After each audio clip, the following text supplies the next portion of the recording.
और अब मैं बुलाना चाहूँगी डिपार्टमेंट ऑफ हायर एजुकेशन से मिस्टर सैयद मुशर्रफ बुखारी को, जो जम्मू कश्मीर से आज हमारे बीच मौजूद हैं और अंग्रेज़ी भाषा में अपना वक्तव्य प्रस्तुत करेंगे।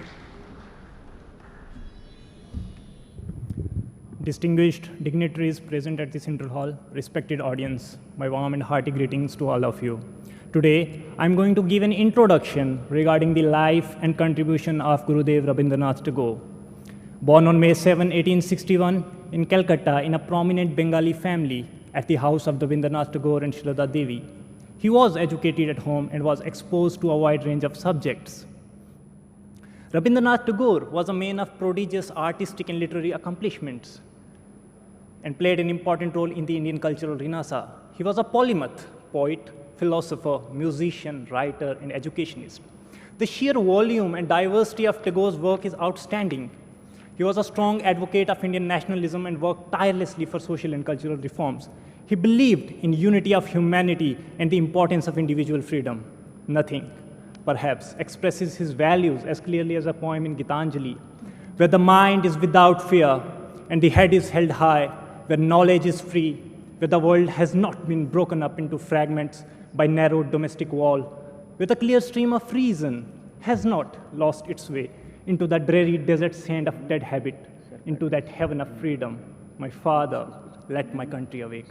In protest against the Jallianwala Bagh massacre in 1919, he renounced his knighthoods as a symbolic gesture of his opposition to the British rule, clearly stating to those in power कि जुल्म के बाद तुम्हारे दिए गए टाइटल्स हमें महज शर्मिंदगी के और कुछ नहीं दे रहे.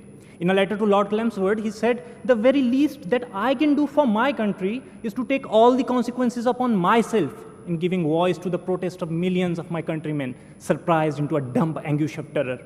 Gurudev's educational philosophy, which emphasized on creativity, learning, and freedom and unity of knowledge, was ahead of its time.